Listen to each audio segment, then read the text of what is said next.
So let's talk about how you can commercialize Clubhouse and get the leads from it. So first of all, what is Clubhouse? Well, if you've been on the app already, you would probably have an iPhone. Clubhouse is only available on iOS devices. They expect to have Android devices up within the next 6 to 7 months. But in the meantime, there are about 6 million people on the app at the moment, so it's well and truly early days, and there's still plenty of opportunity and plenty of scope to come. So let's talk about how to get the most out of it. So I'm going to be talking about how you do that if you're an expert in your field. And I think there are really 3 reasons why you would use it.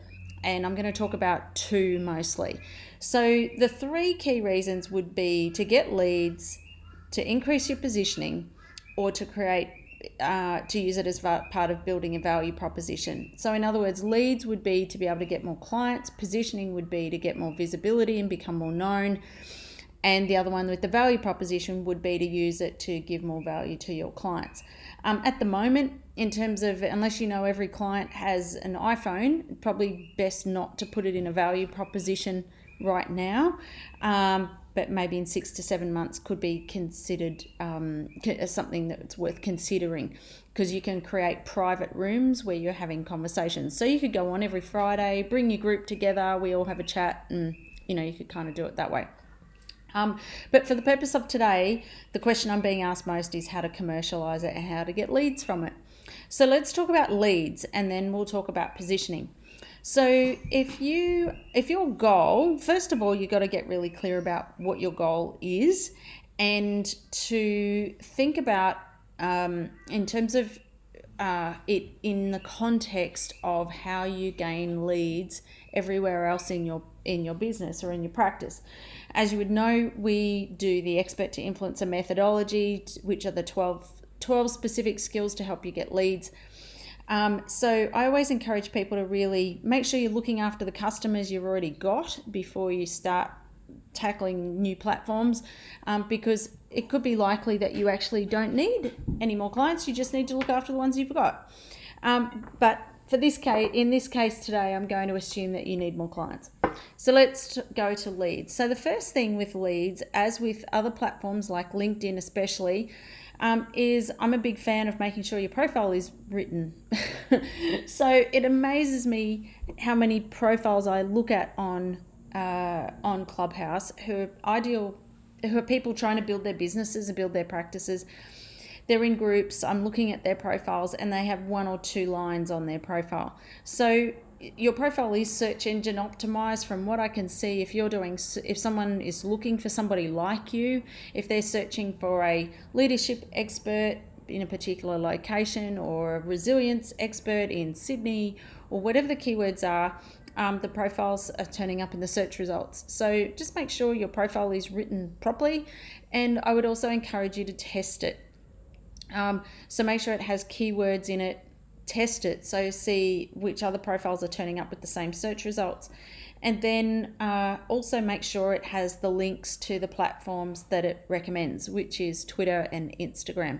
That way you can start to have conversations with people. People can reach out to you. If you don't have those on there, nobody can talk to you.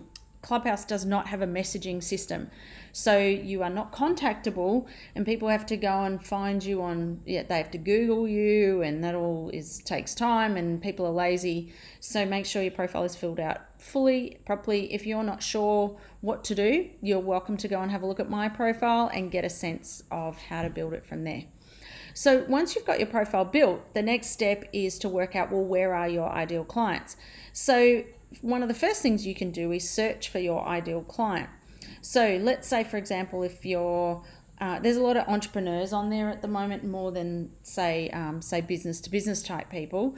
But the first thing would be to go and find them and start following them. Find them on their other platforms like Twitter and Instagram and reach out to them, and then you can do your opt-ins from there. Or otherwise, you could look at what clubs or rooms have your ideal client. Where are they hanging out? Have a look at their profiles when they're on and they're live. Connect with them on those other platforms and decide what your opt-in is from there. So when I talk about what the opt-in is from there, like what are you doing to get them onto your list? Are you giving them a copy of your book? Are you giving them like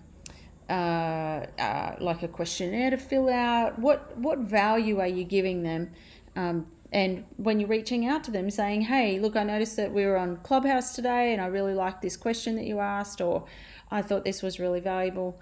I thought I'd offer to connect. I thought I'd offer to send you a copy of my book. I thought I'd see if this would be useful to send you. Would you like me to send it to you? So again, be human.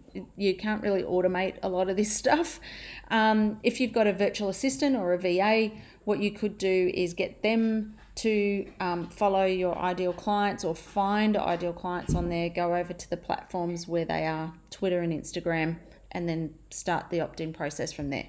So what it means though is that you're not particularly visible, so you're not engaging, you're not presenting on stages, or you're not sharing information, and you're not live. So if you were to automate it, you would not, well, if you're, not automate, but if you're getting help, if someone's doing the lead gen for you, you're not live on there.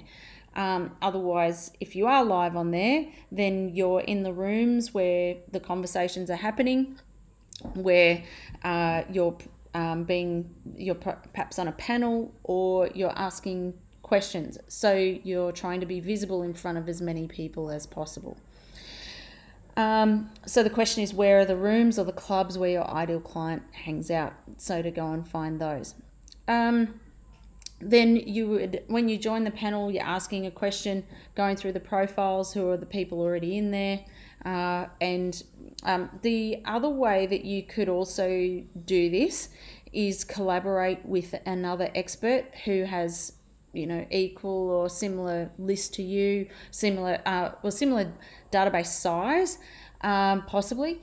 Or it could be that you have complementary databases, and so you get to cross-pollinate if you both market to your list and share that you're going to be running this clubhouse together. So that's kind of how it can work. So these groups or the rooms that you're in, it's kind of like being at a conference where if you were to walk into a breakout session, you can pop in, see if it's sort of what you want to listen to, and then pop out. In fact, there's a little button that says leave quietly if you need to leave the room. So that's if you want to get leads. The other option you could be doing is just positioning and visibility. So if I look at people like Grant Cardone, Lewis Howes, Grant Cardone, for example, is marketing his 10X conference, and so people who know who he is, they have a look on his website, they can click through to other platforms, and, so he's got a big marketing machine in going behind that. But for the average expert that I work with, they typically don't have big marketing budgets like that.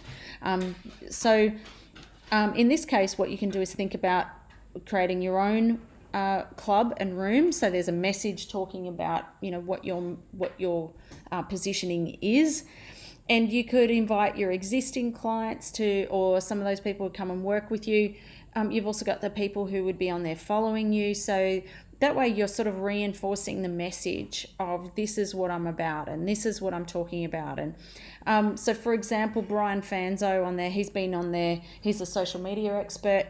He's been on there for the last 63 days straight, and he has 10,000 followers. And that's all lovely, but he's a social media expert, so he's got to get onto those things, and that's part of his role. So, but at the same time that is his job. He is a keynote speaker on social media, so that's expected. But in your case, is if your ideal client isn't there, and then it may not be the platform for you. But anyway, so look out for those existing clients or those who already know you, and this could be about you, really about driving that message consistently to say that this is what I'm about, and keeping that group open. So you could be turning up each day, running half an hour, or you could be doing it once a week, or however you want to do it. The challenge though is when it comes to the call to action, so what you want people to do next, because people drop in and out very quickly if the topic isn't on sort of what they were interested in or whatever. So if this is the case that you're opening your own club and room, my advice to you is you'll have to follow all those people who are in that room while they're in the app and while you're having conversations. And then you'll have to go over to those other platforms and create the opt-in for those following you. So again, you have to keep moving over to the other platforms, so Twitter and Instagram, to get the conversation moving, because there is no messaging in Clubhouse. But it is very hot at the moment. There's lots of people on there, lots checking it out. However, it's not the be all and end all. So my encouragement to you is to, again, as I say with most social media, stay where your customers are, where your clients are hanging out, and also think about, it's not a visual platform, it's an auditory platform. So that may suit you better, it may not. But by all means, jump on, have a go, see if it works for you. I'm running Clubhouse rooms every now and again, so keep an eye out, and I'm happy to have a chat about how it could work for you. And equally, feel free to continue to follow me, subscribe, and I'd love to hear how you are going with building leads on Clubhouse. This is obviously where this is at this moment in time. So this technology changes all the time, and there's lots of new things happening. So, but for now, this is where we're seeing the leads move and how they work. So I hope this is helpful, and I look forward to hearing how you go as it evolves.